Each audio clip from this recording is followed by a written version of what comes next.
My name is Diana Myers. I am 28 years old. And 15 years ago, my own parents packed my entire existence into two black garbage bags, threw me onto the front porch in the freezing cold, and slammed the door shut. I was just 13 years old. Shivering. Crying. Begging them to let me back in. Last week, they showed up at my adoptive father's while reading. They walked into that high-rise corporate boardroom wearing designer clothes, flashing million-dollar smiles, and flanked by a shark of a private attorney. They were absolutely certain they were about to walk out with half of a $24 million empire. But they forgot one crucial detail. I wasn't that scared, crying 13-year-old girl anymore. I was the chief financial officer of Myers Property Holdings. I was the one holding all the cards. And I had been waiting for this exact moment for 15 years. When the attorney reached Clause 7 of the will, my mother, the woman who once looked me in the eyes and declared I was dead to her, shot to her feet. The color drained from her face. Her jaw hit the floor. And she collapsed back into her chair, realizing her entire life was over. Before I tell you how I utterly destroyed them legally, financially, and emotionally, if you love stories where the villain gets exactly what they deserve, hit that like button, subscribe to Revenge Stories, and let me take you back to where this war began. To understand the absolute destruction of my parents, you need to understand the summer of 2010. Growing up, love in our house wasn't just blind, it was bankrupt. My father, Richard, was a mechanic, a man whose only talent was staying quiet, while my mother, Sandra, ran the house like a dictator. And then there was Tiffany, my older sister, the golden child. She had mom's blonde hair, mom's blue eyes, and mom's arrogance. For Tiffany's 15th birthday, there was a 3-tier cake and a massive party. For my 13th? A marked-down, expired cake from the grocery store where my mother worked. It didn't even have my name on it. I was the spare child. The ghost in my own house. But the turning point came in May. I was a math genius. I secretly applied for the prestigious Oregon STEM Summer Academy. Out of 2,000 students, only 50 were chosen. I was one of them. A full $4,200 scholarship. For one afternoon, I felt like a queen. Then, Tiffany found a random performing arts camp. It cost $800. We couldn't afford both. At the dinner table, my mother looked at me with cold, dead eyes and said, "Diana, you will decline your science program. Tiffany needs the camp for her college application." For the first time in my life, I looked her dead in the eye and said, "No. I earned this. It's mine." My mother leaned in, her voice dripping with venom. "If you can't sacrifice for this family, then you are not part of this family."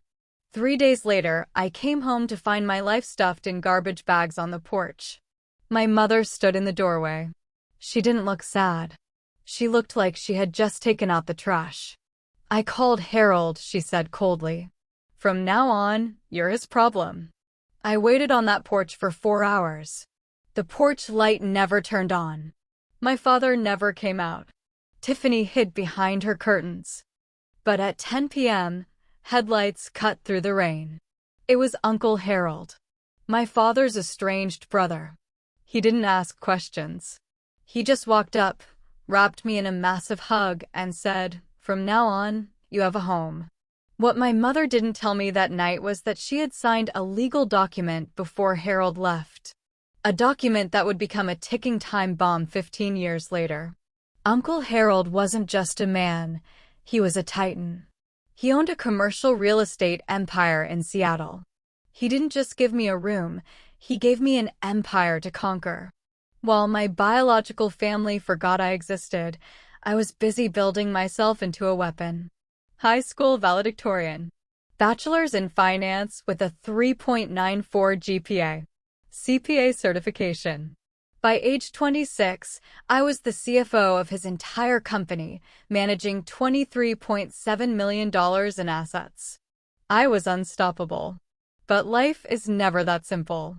In 2024, Uncle Harold was diagnosed with advanced heart failure. When he passed away, a piece of my soul died with him. But Uncle Harold was a grandmaster of chess. Before he died, he set up a master plan. A trap so flawless, it belonged in a movie. 1 week after his death, my phone rang. An unknown number. Diana. The voice tasted like poison. It was Sandra, my mother. 15 years of silence, and she was calling to say she had hired a lawyer. Victor Harrington. A high-stakes corporate shark. They were challenging Uncle Harold's will, claiming I manipulated a sick old man. They demanded 50% of his estate. Nearly $12 million. My lawyer, Margaret, told me we could settle. Pay them $1 million to make them go away. I looked at Uncle Harold's picture on my desk. I remembered the cold porch. The garbage bags. No settlement, I told Margaret. Let them come to the will reading. We are going to destroy them on the record. March 14, 2025. The 47th floor of the Columbia Center. Floor-to-ceiling windows. I sat at the center of the mahogany table, dressed in a sharp navy blue suit, radiating absolute power. The elevator doors opened.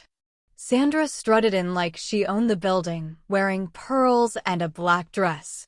Richard trailed behind her like a lost dog. Tiffany looked tired. And Victor Harrington, the shark lawyer, walked in with a $1 million smirk.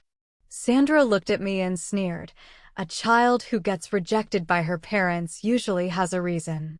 I just wish Harold had seen through her. I didn't blink. I didn't flinch. I just let the silence choke her. Margaret, my lawyer, broke the seal on the will. She read the inventory. Estate valued at $24 million.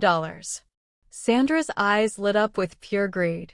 But then, Margaret turned to Article 5. The exclusions. Regarding Richard Myers, Margaret read, her voice echoing in the dead silent room. In 2002, Richard borrowed $80,000 from me and never returned a single dollar. I have kept the original promissory note. Richard's face went pale. But Uncle Harold wasn't done.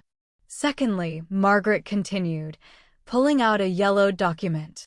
On July 15, 2010, Richard and Sandra executed a legal document, voluntarily relinquishing all parental rights to Diana. Legally, she is not their daughter. Therefore, they have absolutely zero legal standing to challenge this will. Sandra screamed, "This is insane. We are her family. Blood is blood." I finally stood up. I looked down at the woman who threw me away. Sandra, you stopped being my family the night you threw my life into garbage bags. You made a choice 15 years ago. Today, you are just facing the consequences of your own karma. You have no power here. But Uncle Harold's ultimate trap had yet to be sprung.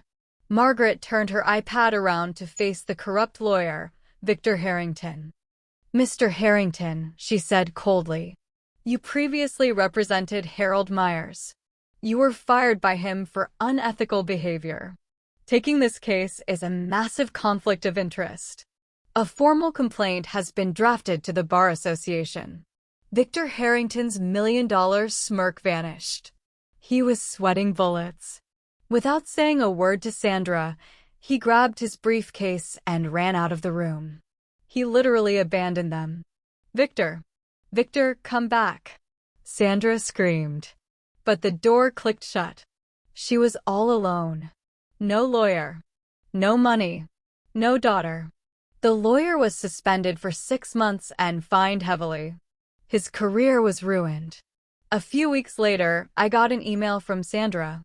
She wasn't commanding anymore. She was begging. "Diana, I'm your mother. Can we please talk? I love you." My response? 4 simple sentences. "I forgave you a long time ago, but I don't want a relationship with you. Please do not contact me ever again." Tiffany, my sister, wrote me a handwritten letter. She didn't ask for money. She just apologized for watching me suffer from her window and doing nothing. For her honesty, I allowed her a 15-minute video call once a month. No money talk. Just a cautious step. I took my $24 million empire and made it bigger. I opened a STEM scholarship for abandoned kids. I won. If you are watching this, remember one thing. You do not need anyone's permission to know your worth. You have every right to cut off toxic people, even if they share your blood. Forgiveness is for your peace, but reconciliation is your choice. Write your own story. Be your own hero. This is Diana Myers, signing off. If this story gave you the chills, make sure to hit that like button, drop a comment with your thoughts, and subscribe to Revenge Stories for more epic tales of karma. Until next time, stay strong and let karma do the heavy lifting.